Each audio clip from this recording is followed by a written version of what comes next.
De l'influence discrète à la rupture fracassante, comment la relation entre la France et le Sahel s'est-elle effondrée en quelques années? De 1960 à 2025, nous allons décrypter 65 ans d'une histoire complexe, faite d'alliances, de guerres et de trahisons. Accrochez-vous, car cette histoire redessine aujourd'hui la carte géopolitique de l'Afrique. Après les indépendances de 1960, la France n'a jamais vraiment quitté le Sahel.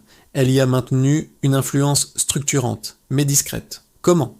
D'abord, par des accords de coopération et de défense.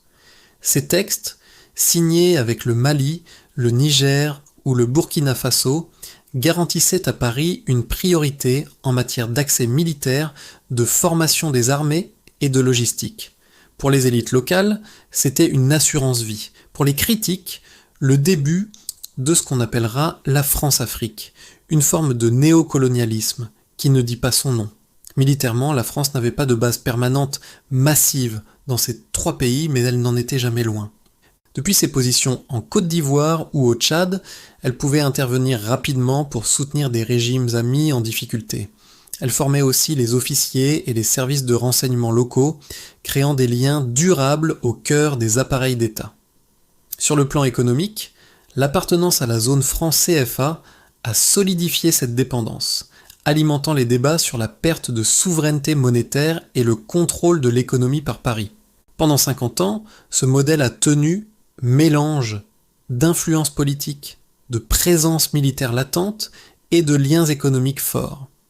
Mais en 2012, un séisme va tout changer. En 2012, le nord du Mali tombe aux mains de groupes djihadistes. La situation est critique, l'État malien est au bord de l'effondrement. Le gouvernement de Bamako appelle la France à l'aide.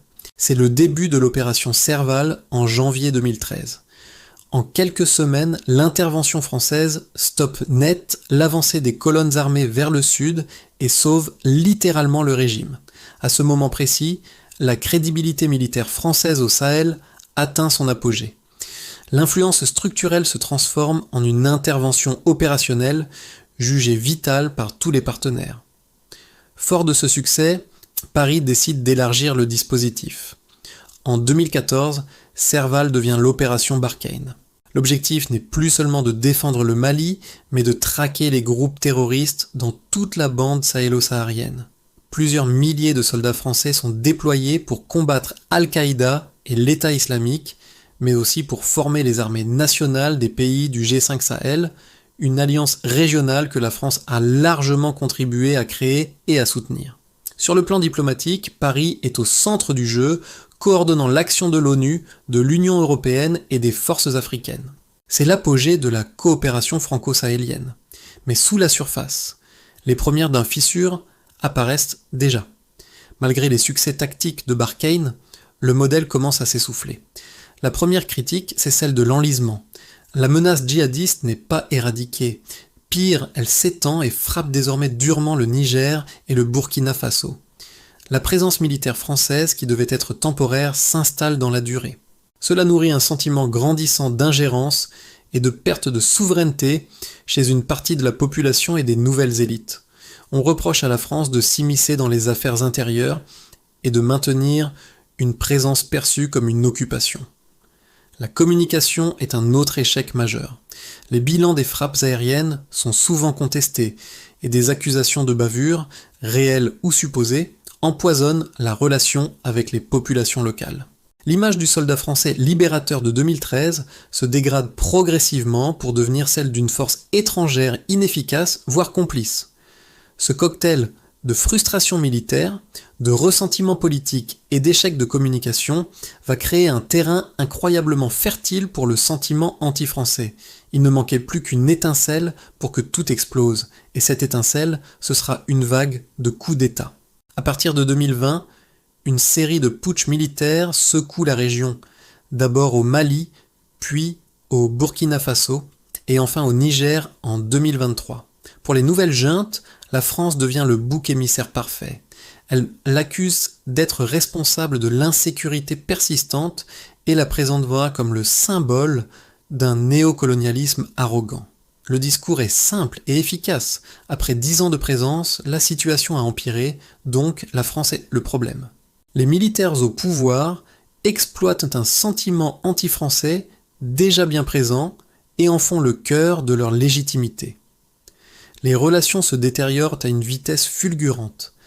Les nouvelles autorités remettent en cause les accords de défense, accusant Paris de deux poids deux mesures, critiquant les putschs au Sahel tout en soutenant le régime militaire au Tchad. La rupture est inévitable.